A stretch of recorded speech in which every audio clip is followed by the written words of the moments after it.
ఒక ఊళ్ళో ఆకాశం మేఘావృతమై ఉంది. 2 రోజుల నుంచి ఎడతెరిపి లేకుండా వర్షం కురుస్తూనే ఉంది. ప్రసాద్ వాళ్ళది ఉమ్మడి కుటుంబం కాకపోయినా పాతకాలపు పెద్ద ఇల్లుంది వాళ్ళకి. శారదకు పాతకాలపు పద్ధతులు, ముఖ్యంగా పాతకాలపు వంటలంటే ప్రాణం. ఆమె కోడలు అనామిక మాత్రం ఆధునిక భావాలున్న అమ్మాయి. వంటల దగ్గర నుంచి బట్టల వరకు అన్నీ మోడర్న్గానే ఇష్టపడుతుంది. ఒకరోజు ఉదయం వంటగదిలో అత్తాకోడళ్ల మధ్య చిన్నపాటి మాటల యుద్ధం జరుగుతుంది. అనామిక, ఏంటమ్మ ఇది? ఉదయాన్నే ఈ వర్షంలో వేడివేడిగా జొన్న రొట్టెలో నాటుకుడు పులుసు చేద్దామంటే ఈ బ్రెడ్లు జాములు తెచ్చి పెట్టావు. నాకు ఈ ఫాస్ట్ ఫుడ్ అసలు వద్దమ్మా, నాకు కడుపు నిండదు. అత్తయ్య, వర్షం పడుతుంది కదా, పనులు తొందరగా అయిపోతాయని శాండ్విచ్ చేశాను. మీరెప్పుడూ ఆ పొయ్యి దగ్గర కష్టపడుతూనే ఉంటారు. ఈరోజు కాస్త విశ్రాంతి తీసుకోండి. విశ్రాంతా? వంట చేయడం నాకు కష్టం కాదులేమ్మా, నా ప్రాణం. నా కట్టెల పొయ్యి మీద మట్టికుండలో వండిన కూర రుచి మీ కరెంటు పొయ్యిల మీద చేసిన వంటకాలకి ఆడవచ్చుద్ది. నా చేతులతో నేను వండుకుని నా వాళ్ళకి పెట్టుకుంటేనే నాకు తృప్తి. ఈ మోడర్న్ ప్రపంచం అంటూ మీరు ఆ పాతకాలపు రుచులన్నీ మర్చిపోతున్నారు. ఏంటే ఉదయాన్నే మొదలుపెట్టావు? కోడలు ప్రేమగా ఏదో చేసి పెడుతుందిగా, తినొచ్చుగా. ఎప్పుడూ ఆ పాతకాలపు వంటల జపమేనా? మీకేం తెలుసండి, ఆరోగ్యాలని పాడైపోవు. ఈ కొత్త వంటకాల వల్ల ఎట జరుగుతుంది అసలు. మన కాలంలో ఆ రాగి ముద్ద గోంగూర పచ్చడి తిని ఎట్ట కండలు తిరుగుండేవాళ్ళమో. అయినా నా బాధ ఎవరికి అర్థం అవుతుందిలే. అమ్మా ప్లీజ్ అమ్మా, అనామికకి ఆ పాత వంటలు రావు కదా. తనొక సాఫ్ట్వేర్ ఎంప్లాయ్. తనకున్న కొద్ది సమయంలో ఏదో ఒకటి చేస్తుంది. నువ్వు మరీ పట్టింపులకి పోకు. నేను కోడల్ని తప్పు పట్టడం లేదులేరా, కానీ నా మనసులో ఆ పాత వంటల మీద ఉన్న ప్రేమ చచ్చిపోవట్లేదులే. ఆ రోజుల్లో మన అండర్ గ్రౌండ్ గదిలో ఒక చిన్నపాటి వంటగది ఉండేది. ఏముందిలే, ఎవరికి కావాలి నా మాటలు? అలా చెప్పి శారద కోపంగా తన గదిలోకి వెళ్ళిపోతుంది. అనామికకు తన అత్తగారి మాటలు బాధ కలిగించినా ఆమెను అర్థం చేసుకుంటుంది. భోజనం అయ్యాక వర్షం ఇంకా పెరుగుతుంది. ఇంట్లో కింద ఉన్న పాత అండర్ గ్రౌండ్ గదిలో నీళ్లు పడుతున్నాయేమో అని చూడ్డానికి రమేష్ కిందకు వెళ్లబోతూ ఉంటాడు. రమేష్, మీరు ఆఫీస్ వర్క్ చూసుకోండి, నేను వెళ్ళి ఆ అండర్ గ్రౌండ్ గదిని శుభ్రం చేస్తాను. ఎలాగూ ఈరోజు నాకు వర్క్ ఫ్రం హోమ్ కదా, ఆ గదిలో చాలా పాత సామాన్లున్నాయి. ఈ వర్షానికి పాడైపోతాయేమో, సర్ది పెట్టేస్తాను. సరే అనామిక, అక్కడ కాస్త దుమ్ము ఎక్కువగా ఉంటుంది, చూసుకొని వెళ్ళు. అప్పుడు అనామిక నెమ్మదిగా మెట్లు దిగి అండర్ గ్రౌండ్ గదిలోకి వెళ్తుంది. ఆ గది చాలా విశాలంగా ఉంటుంది, కానీ పాత వస్తువులు, పాత ట్రంకు పెట్టెలు, వాడని కుర్చీలతో నిండిపోయి ఉంటుంది. ఒక మూలగా కట్టెల పొయ్యి ఆనవాళ్లు కూడా కనిపిస్తాయి. అనామిక అవన్నీ సర్దుతూ ఉండగా ఒక పాత ఇత్తడి పాత్ర కింద ఒక బరువైన చెక్క పెట్టె కనిపిస్తుంది. దాన్ని తెరిచి చూస్తుంది. అత్తేకి వంటే ప్రాణం కదా, ఈ పెట్టేంటి ఇంత భద్రంగా దాచారు? అలా అనుకుని అనామిక ఆ పెట్టెను తెరవగానే అందులో అందంగా ముగ్గులు వేసిన ఒక పాత డైరీ దొరుకుతుంది. ఆ డైరీ మీద శారద వంటల ప్రపంచం అని రాసి ఉంది. ఆసక్తి కొద్దీ అనామిక ఆ డైరీని చదవటం మొదలుపెడుతుంది. అందులో శారద రాసుకున్న ఎన్నో పాతకాలపు వంటల పేర్లు, వాటి తయారీ విధానాలు ఉంటాయి. కాని చివరి పేజీల్లో రాసిన మాటలు చదివి అనామిక కళ్ళమ్మట నీళ్లొస్తాయి. నాకు వంటలంటే కేవలం కడుపు నింపే ప్రక్రియ కాదు, అది ఒక కళ. నా చేతి వంట ఊరందరికీ వడ్డించాలని, మన ఇంట్లోని ఈ అండర్ గ్రౌండ్ గదిని ఒక అందమైన డాబాలాగా మార్చాలని నా కళ. ఇక్కడ పాతకాలపు పద్ధతిలో మట్టి కుండల్లో వండి వచ్చిపోయే బంధువులకి, ఆత్మీయులకి ప్రేమగా భోజనం పెట్టాలని అనుకున్నాను. కానీ పేదరికం, కుటుంబ బాధ్యతలు, రమేష్ చదువు, ఇవన్నీ నా కలని నా బతుకుతో పాటే ఈ అండర్ గ్రౌండ్ గదిలో పాత పెట్టేలా చేశాయి. ఇప్పుడు నాకిష్టం ఉన్నా నా వయసు సహకరించడం లేదు. నా డాబా కళ ఒక కలగానే మిగిలిపోయింది. ఆ డైరీ చదివిన అనామిక గుండె బరువెక్కుతుంది. ఎప్పుడూ కోపంగా, పాతకాలపు మనిషిగా కనిపించే తన అత్తగారి వెనుక ఇంత పెద్ద త్యాగం, తీరని కళ ఉన్నాయని ఆమెకు అప్పుడే అర్థమవుతుంది.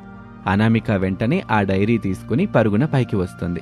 రమేష్, ప్రసాద్ హాల్లో కూర్చుని ఉంటారు. రమేష్, మావయ్య, మీరిది తప్పకుండా చూడాలి. ఎన్ని రోజులు మనం ఎవరిని అపార్థం చేసుకున్నామో ఇప్పుడు నాకు తెలిసింది. ఏంటమ్మా అనామిక అలా ఏడుస్తున్నావు? ఆ పాత సామాన్ల గదిలో ఏమైనా భయపడ్డావా ఏంటి? కింద పడ్డావా ఏంటమ్మా? అవుననామిక, ఏమైంది? గుండెల్ని హత్తుకొని పట్టుకున్న ఆ పాత పుస్తకం ఏంటి? ఎందుకు అంతలా ఎమోషనల్ అవుతున్నావు నువ్వు? ఇది అత్తయ్య రాసుకున్న డైరీ. తన జీవితంలో వదులుకున్న ఒక పెద్ద కళ ఇందులో ఉంది. మావయ్య, అత్తయ్యకి వంటలంటే ఎందుకంత ప్రాణమో నాకిప్పుడు అర్థమైంది. ఆమె తన జీవితాన్ని మన కోసం త్యాగం చేసింది. ఇప్పుడు మనం ఆమె కలని నెరవేర్చాలి. అవునమ్మా, అప్పట్లో ఆర్థిక ఇబ్బందుల వల్ల శారద ఇష్టాన్ని నేను పట్టించుకోలేకపోయాను. తర్వాత కొడుకు బాధ్యతల్లో పడి తను కూడా అడగల. ఇంతకాలం ఆ బాధని తన మనసులోనే దాచుకుందనుకుంటా. నన్ను క్షమించు శారద. అమ్మా, నీ కొడుకు కోసం నీ కలను వదులుకున్నావా? అనామిక, ఇప్పుడు మనం ఏం చేద్దాం చెప్పు. అమ్మ కలని ఎలా తీర్చగలం? నా దగ్గర ఒక ప్లాన్ ఉంది. అత్తయ్య ఎప్పుడు ఆ గదిలోకి రారు కదా. ఈ వారం రోజులు వర్షాలు పడుతూనే ఉంటాయి. అత్తయ్యని పైనుంచి కిందికి రానియకుండా ఈలోపు మనం ఆ అండర్ గ్రౌండ్ గదిని పూర్తిగా మార్చేద్దాం. మార్చేద్దామా? అంటే ఏం చేద్దాం? అదేనండి, అత్తయ్య కన్న కలల ప్రపంచాన్ని మనం నిర్మిద్దాం అంటున్నా. ఆ పాత గదిని ఒక అందమైన ట్రెడిషనల్ డాబాలాగా డెకరేట్ చేద్దాం. ఆ పాత ఇత్తడి పాత్రలు, రాగి బిందెలు అన్నీ శుభ్రం చేసి ముగ్గులేసి ఒక పాతకాలపు వంటగదిని సిద్ధం చేద్దాం. మార్చేద్దామా? అంటే ఏం చేద్దాం? చాలా అద్భుతమైన ఆలోచనమ్మా. నా భార్య ముఖంలో సంతోషం చూడ్డానికి నేను కూడా మీతో పాటు రెయిన్బౌళ్ళు కష్టపడతాను. ఆ రోజు నుంచి అనామిక, రమేష్, ప్రసాద్ ముగ్గురు కలిసి శారదకు తెలియకుండా అండర్ గ్రౌండ్ గదిలో పనులు మొదలు పెడతారు. రాత్రిపూట శారద నిద్రపోయాక అనామిక వెళ్లి ఆ గదిని శుభ్రం చేస్తుంది. గోడలకు అందమైన పల్లెటూరి బొమ్మలు వేయిస్తుంది. కట్టెల పొయ్యిని అందంగా అలంకరిస్తుంది. పాత పాత్రలన్నింటినీ కడిగి తలతల మెరిసేలా చేస్తుంది. ఒక వారం రోజుల పాటు వాళ్లు పడ్డ కష్టం ఒక అందమైన పల్లెటూరి డాబా రూపంలోకి మారుతుంది. ఆ డాబాకు శారదమ్మ పాతకాలపు డాబా అని పేరు పెడతారు. అలా ఒక వారం తర్వాత ఆదివారం సాయంత్రం వర్షం ఉధృతంగా పడుతుంది. చల్లటి గాలికి వాతావరణం చాలా ఆహ్లాదంగా ఉంది. శారద హాల్లో కూర్చుని వర్షం వైపు చూస్తూ ఆలోచనల్లో పడి ఉంటుంది. అనామిక నెమ్మదిగా శారద దగ్గరికి వస్తుంది. అత్తయ్య, ఆ కిటికీలో నుంచి వస్తున్న చల్లని గాలి, బయట కురుస్తున్న చినుకులు చూస్తుంటే ఏదో తెలియని బాధ మీ కళ్ళల్లో కనిపిస్తుంది. ఇంట్లో అందరూ ఉన్నా ఎందుకో మీరు ఎప్పుడూ ఒంటరిగా ఉన్నట్లు అనిపిస్తుంది. ఈ వాతావరణానికి వేడివేడిగా ఏదైనా తింటే బాగుంటుంది కదా. మీ చేతి రుచిని మళ్ళీ ఆస్వాదించి ఎన్నాళ్ళయిందో. ఇలా నలిపితే ఏం లాభోలమ్మా. ఆ రుచులు అడిగే ఓపిక, తినే అభిరుచి మీ తరం వాళ్ళకి ఏడుందలే. నా చేతుల్లో ఇప్పుడు ఆ ఓపిక లేదు. నా వంటలు ఇష్టపడేవాళ్ళు నా చుట్టూ లేరు. నా జీవితం, నా ఆశలు అన్నీ ఈ వాన్లో కొట్టుకుపోయినట్లుగా ఒక శూన్యులాగా అనిపిస్తుంది. మీరంతా ఇప్పుడు చూస్తే బ్రెడ్లని, బిస్కెట్లు అంటూ వేగంగా బతికేస్తున్నారు. నా పద్ధతులు మీ ప్రపంచానికి అనవసరం కదా. అనమేగా నా కళ్ళన్నీ ఈ వాన్లో కొట్టుకుపోయాయి. అత్తయ్య, అలా అనకండి. పద్ధతులు కాలంతో పాటు మారొచ్చు, కానీ ఆ రుచి వెనుక ఉన్న ప్రేమని, కలని ఎవరూ మర్చిపోలేరు. నాకొక చిన్న కోరుకుంది. నా కోసం ఒక్కసారి కిందున్న అండర్ గ్రౌండ్ గదిలోకి నాతో వస్తారా? అక్కడ మీకోసం ఒక చిన్న సర్ప్రైజ్ దాచుంచాను. అది చూస్తే మీ మనసు మారుతుందని నా నమ్మకం. అత్తయ్య, మీ నాతో పాటు వస్తారా? ఈ వర్షం పడుతుంటే కేల నొప్పులమ్మా. అందులో ఆ చీకటి గదిలోనేమో దుమ్మి దూలాయే. నన్నెందుకు శ్రమింప చేస్తావమ్మా? ఆ పాత గదిలోకి వెళ్ళి నేనేం చూస్తాను? నా వల్ల కాదులే. ఇక మీరే వెళ్ళి ఏదైనా చేసుకుని పోండి.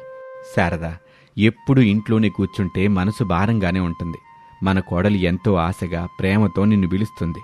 తను నీపై చూపిస్తున్న ఈ ఆప్యాయతని మనం గౌరవించాలిగా. పద, నేను వస్తాను. అసలే ఈ వానలో ఇంట్లో బోరింగ్గా ఉంది. ఆ గదిలో కోడలు ఏం సర్ప్రైజ్ ఇచ్చిందో చూసొద్దాం పద.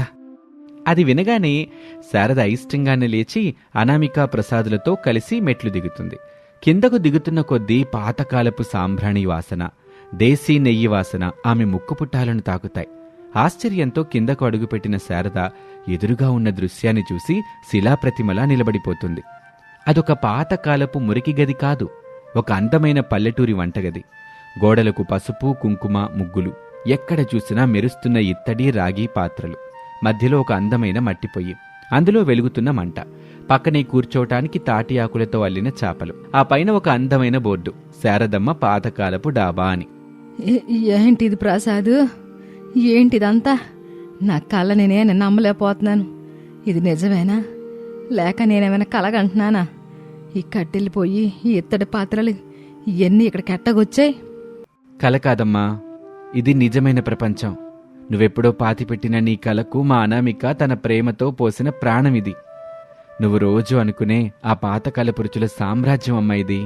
అత్తయ్య, మొన్న ఇక్కడ నేను సర్దుతున్నప్పుడు ఆ పాత పెట్టెలో నాకు మీ డైరీ దొరికింది. అందులో ప్రతి పేజీలో మీరెంత మదన పడ్డారో, మీ కలల వంటగది కోసం మీరెంత తప్పించారో చదువుతుంటే నా గుండె కరిగిపోయింది.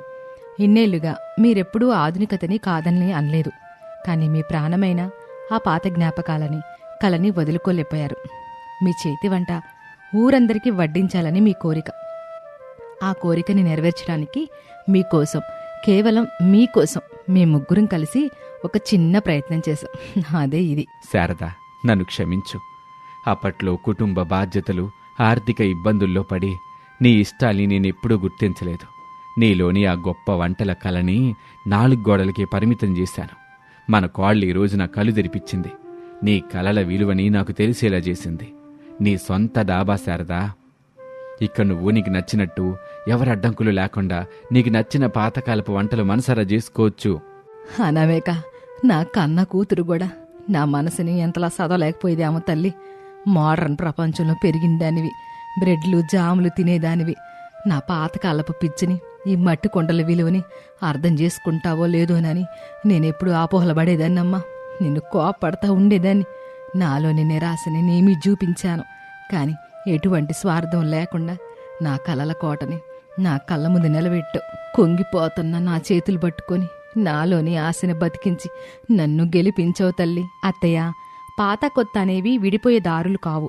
2 తరాల మధ్య కలుపుకునే వారధులు మాత్రమే. బట్టలు, పద్ధతులు మారినా మనసులో ఒకటే కదా.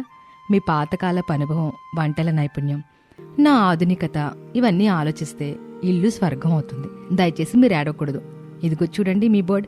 ఈ శారదమ్మ పాతకాలపు డాబాకి ఓనర్ మీరే, మాస్టర్ చెఫ్ కూడా మీరే. ఈరోజు మొదటి వంట మీ చేతులతోనే మొదలెట్టాలి. తప్పకుండానమ్మా. బయట కురుస్తున్న ఈ చల్లటి వర్షానికి నా చేతులతోటే ఇప్పుడు వేడివేడిగా మట్టి కొండలో నాటుకోడి పులుసు, దానికి తగ్గట్టు రాగి సంగటి వండుతాను. నా వంటకి నీ చోదోడు వాదోడు కావాలమ్మా. నువ్వు నాకు సాయంగా ఉంటావు మరి అనామేక? వంటల సాయం మాత్రమే కాదత్తయ్య, నాకు ఇంకో పెద్ద బాధ్యత కూడా ఉంది. మీరు ఈ డాబాని ఒక చిన్నపాటి వ్యాపారంగా మార్చి మీ చేతి వంటని ఊర్లో వాళ్ళందరికీ వడ్డించాలనుకున్నారు కదా. దాన్ని నేను నిజం చేస్తాను. ఈ ట్రెడిషనల్ డాబా వ్యాపారానికి ఫోటోలు తీయడం, అడ్వర్టైజ్మెంట్స్ ఇవ్వడం, సోషల్ మీడియాలో ఆన్లైన్ ప్రమోషన్స్ చేయడం అన్నీ నేను చూసుకుంటాను. మీ వంటల రుచి ఈ ఊరికే కాదు, చుట్టుపక్కలందరికీ తెలిసేలా నేను మార్కెటింగ్ చేస్తాను. మీరు కేవలం వంట చేయండి, నేను మీ డాబాని అందరికీ చేరువ చేస్తాను. వావ్, ఇది కదా అసలైన అత్తకోడల కాంబినేషన్ అంటే. ఒకరి చేతిలో అద్భుతమైన ట్రెడిషనల్ రుచి, మరొకరి చేతిలో దాన్ని ప్రపంచానికి పరిచయం చేసే మోడర్న్ టెక్నాలజీ. ఈ రెండూ కలిశాక ఇక మన డాబాకి తిరుగులేదు. నా భార్య, నా తల్లి కలను ఇంత గొప్పగా నెరవేరుస్తుంటే నా జన్మ ధన్యమైనట్లుంది. మీరిద్దరూ అలా వ్యాపారం పనులు పంచుకుంటే ఇక ఖాళీగా ఉన్న నా డ్యూటీ ఏంటో కూడా చెప్పండమ్మా. నేనెళ్ళి బజార్ నుంచి మీకు కావాల్సిన తాజా కూరగాయలు, ఆకుకూరలు, నాణ్యమైన సరుకులు తెచ్చి పూర్తి బాధ్యత నేను తీసుకుంటానులే. శారదమ్మ దాబాకి సప్లై మేనేజర్ని నేనే. నాకెంత సంతోషంగా ఉందో మాటల్లో చెప్పలేకపోతున్నాను. ఎన్నాళ్ళు నా నిరాశ అంతా ఒక్కసారిగా మాయమైపోయింది. నా కుటుంబం అంతా నా కోసం ఇట నిలబడితే నాకే కొదువే ఉంది. పదండి, కబుర్లాపి పనిలో పడదాం. నా కొండలో గరిటెలు నా కోసం ఎదురు చూస్తున్నాయి. ఈరోజైతే మన ఇంట్లో పెద్ద పండగే. ఆ రాత్రి ఆ అండర్ గ్రౌండ్ డాబాలో అద్భుతమైన వంటలు సిద్ధమవుతాయి. శారద వంట చేస్తుంటే అనామిక అన్నీ అమర్చి ఇస్తుంది. ఒకప్పుడు అత్తాకోడళ్ల మధ్య ఉన్న అగాధం ఇప్పుడు పూర్తిగా కరిగిపోయి ఒకరికొకరు స్నేహితుల్లా మారిపోతారు. వేడివేడిగా రాగి సంకటి, పులుసు అందరూ కలిసి ఆ చల్లటి వర్షంలో ఆస్వాదిస్తూ తింటారు. అలా కొన్ని నెలల తరువాత శారదమ్మ పాతకాలపు దాబా ఆ ఊళ్ళో చాలా ఫేమస్ అవుతుంది. అనామిక పెట్టిన సోషల్ మీడియా పోస్టుల వల్ల చుట్టుపక్కల ఊళ్ళ నుంచి కూడా జనాలు శారదమ్మ చేతి వంట తినటానికి వస్తూ ఉంటారు.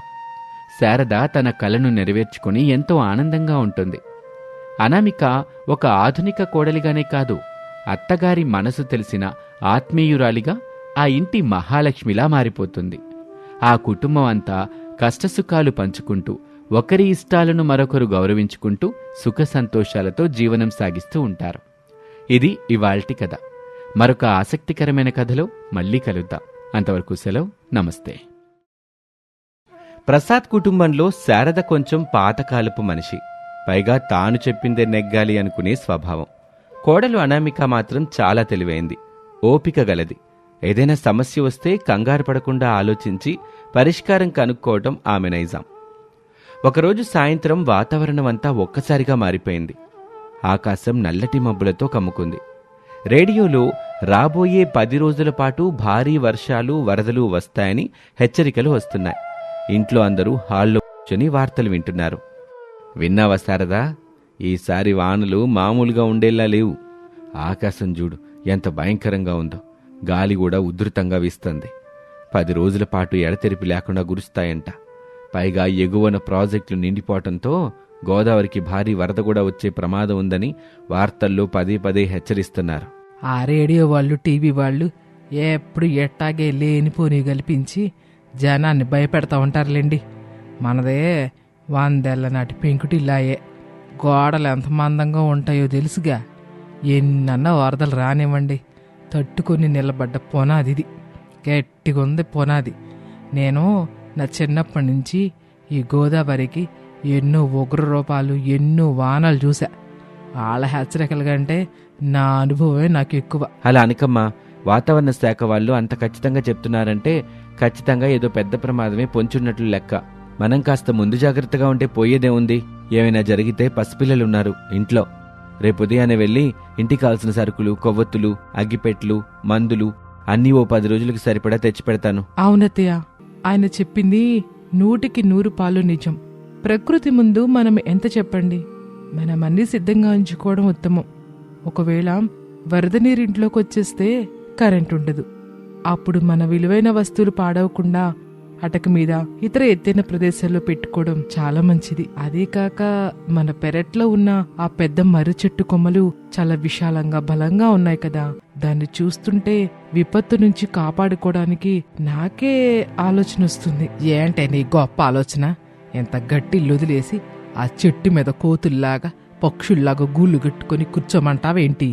నీకు ఆ పట్నం చదువులు, ఆ ఇంగ్లీష్ మొక్కలు వచ్చాక నా మాట అంటే అసలు లెక్క లేకుండా పోయిందన్నామిక. ఎప్పుడు నీ తెలివితేటలు ప్రదర్శించి నన్ను తక్కువ చేయాలని చూస్తావు కదా. పెద్దదాన్ని, నా ఇంగితం ఏ కోసాన లేదు నీకు. అయ్యో, నా ఉద్దేశం మేము తక్కువ చేయడం కాదు. వస్తే ప్రాణాలు ముందు జాగ్రత్తగా ప్రత్యామ్నాయం ఉంటే మంచిదని మాత్రమే నా ఉద్దేశం. అంతే తప్పించి మరేమీ లేదత్తయ్య. చాలే ఏకాపు. ఇంట్లో అందరికంటే నీకే అన్నీ తెలుసు అన్నట్టుగా ఆ ఉపన్యాసాలై దంచమాక. ఏసీ గదుల్లో పెరిగిన దానివి. అసలు నీకు కష్టాలు కన్నీళ్ళంటే ఏంటో కనీసం తెలుసా? రేపు నిజంగానే ఈ గోదావరికి వరదొచ్చి ఇల్లంతా నీళ్లు నిండిపోయి కరెంటు లేక, తినడానికి తిండి లేక నానా అవస్థలు పడుతుంటే నువ్వు చెప్పిన ఆ చెట్టు ఎక్కి నేలపై అడుగు పెట్టకుండా నువ్వు బ్రతకగలవా? 10 రోజులు అట్లా వానని చలిని తట్టుకుని ఉండగలవా? ఏమే శారదా, నీకు మరీ పట్టింపులు ఎక్కువయ్యాయి. ఆ పిల్లను ఊరికి ఎందుకట్టా సూటిపోటి మాటలతో అంటున్నావు? ముంచుకొస్తున్న ఈ భయంకరమైన వానల గురించి, ముందు జాగ్రత్తల గురించి మాట్లాడుతుంటే మధ్యలో దూరి పనికి మాలిన ఈ పంతాలు, సామర్థ్య పరీక్షలు ఎందుకు తెస్తున్నావిప్పుడు? మీరూరుకోండి. అదేం మాట్లాడినా సరే ప్రతిదానికి వెనకేసుకొచ్చి దానికి వత్తాసు పలుకుతారు. ఇదిగో అనామేక, బాగా ఇను. నీకు నిజంగా అంత సామర్థ్యం, పట్నం తెలివితేటలున్నాయని నువ్వు అనుకుంటే ఇదిగో నాదొక సవాలు. రేపటి నుంచి 10 రోజుల పాటు ఎడతెరిపి లేకుండా వర్షమో వరదలు వస్తాయని ఆ రేడియో వాళ్ళు అంటున్నారుగా. ఆ 10 రోజులు నువ్వు నీ 2 పిల్లలో ఈ ఇంటి నేలపై ఒక్క అడుగు కూడా పెట్టకుండా ఆరు బయట బతకాలి. నేలపై ఒక్కడుగు కూడా పెట్టకుండా బయట 10 రోజులు బ్రతకడమా? చిన్న పిల్లల్ని పెట్టుకుని ఈ కుంభవృష్టిలో అది ఎలా సాధ్యమవుతుంది అత్తయ్య? అదేనమ్మా నీ గొప్ప తెలివితేటలకే నేను పెడుతున్న అసలైన పరీక్ష. ఇందాక నువ్వే అన్నావుగా మరి, పెరట్లో ఉన్న పెద్ద మర్రి చెట్టని. కావాలంటే ఆ చెట్టుని నీ ఆశ్రయంగా వాడుకో. 10 రోజులు నువ్వు ఆ చెట్టు మీదే ఉండి నేల మీద అసలు కాళ్ళు కూడా పెట్టకుండా రాబోయే భయంకరమైన వర్షాన్ని, గాలిని తట్టుకొని నిలబడితే ఈ ఇంటి బాధ్యతలు బీరువా తాళాలతో సహా శాశ్వతంగా నీ చేతికి అప్పచెప్తా. నేనేక ఏ విషయంలోనూ పళ్ళెత్తి మాట కూడా నిన్ను అన్న మరి. ఏ విషయంలోనూ జోక్యం కూడా చేసుకోను. ఏంటన్నావా? ఇది నా పందెం, నా సవాలు. నీకు సమ్మతమేనా? అమ్మా, ఇదక్కడి మొండి పంతం. వరదల్లాంటి విపత్తులొస్తే కుటుంబం అంతా ఒకరికొకరు తోడుగా కలిసికట్టుగా ఉండాలి కానీ ఒకరి ప్రాణాలతో ఒకరు ఇలా ఆడుకునే ఇదేం విపరీతమైన పరీక్షమ్మా. అనామిక, నువ్వు అమ్మ మాటలేం పట్టించుకోకు. ఆవిడ కోపంలో ఏదో మాట్లాడుతుంది. పర్వాలేదు రమేష్, అత్తయ్య సవాల్ని నేను స్వీకరిస్తున్నాను. అత్తయ్య, మీరన్నట్లే ఈ 10 రోజులు నేను నా పిల్లలు నేలపై కాలు పెట్టకుండా సురక్షితంగా బ్రతికి చూపిస్తాను. అందుకు నాకు మీ అందరి సహకారము కావాలి. అమ్మయ్య, అంటే మనం ఆ చెట్టు మీద టార్జాన్ లాగా ఉంటామా అమ్మా? భలే మజా వస్తుంది. అవునమ్మా, నేను కూడా నీకు సహాయం చేస్తాను. మనం పక్షుల్లాగా చెట్టు మీద గూడు కట్టుకుందాం. అప్పుడు అనామిక ధైర్యం చూసి శారద ఆశ్చర్యపోయింది. రమేష్కి కంగారుగా ఉన్నా తన భార్య తెలివితేటల మీద నమ్మకం ఉంచాడు. ఆ మరుసటి రోజు ఉదయం నుంచి ఆకాశం చిల్లులు పడ్డట్టు వర్షం మొదలైంది. వాన రాకముందే తెల్లవారుజామున అనామిక తన పనులు మొదలుపెట్టింది. రమేష్, కొంచెం ఆ మందపాటి వెదురు బొంగులు, బలమైన తాళ్ళు ఇటు తీసుకురండి. హరీష్, నువ్వెళ్ళి ఆ ప్లాస్టిక్ టార్పాలిన్ కవర్లు తీసుకురా నాన్న. అనామిక, ఆ మర్రి చెట్టు చాలా పెద్దది. దాని కొమ్మలు కూడా బలంగానే ఉన్నాయి. కానీ దాని మీద ఇల్లు కట్టడం అంత తేలిక కాదు. పైగా పిల్లలున్నారు. ఎలా చేస్తావు? మీరు కంగారు పడకండి. ఆ మర్రి చెట్టు మధ్యలో 4 పెద్ద కొమ్మలు కలిసి ఒక విశాలమైన వేదికలాగా ఏర్పడ్డాయి. అక్కడ మనం ఒక గట్టి చెక్కల ప్లాట్ఫామ్ చేద్దాం. కింద పడకుండా వెదురు బొంగులతో అడ్డుగోళ్లు కట్టుకుందాం. ఇక వర్షం వచ్చినా మన మీదకి పడకుండా ప్లాస్టిక్ కవర్లతో పటిష్టమైన పైకప్పు వేసేద్దాం. మీ సాయం ఉంటే సాయంత్రానికి ఇల్లు రెడీ అయిపోతుందండి. అమ్మా అనామిక, నీ ధైర్యం అది చూస్తుంటే ముచ్చటేస్తుంది తల్లి. నేను కూడా మీకు చేతనైన సాయం చేస్తానులే. ఈ చెక్కలు పైకి అందిస్తాను, పట్టుకోండి.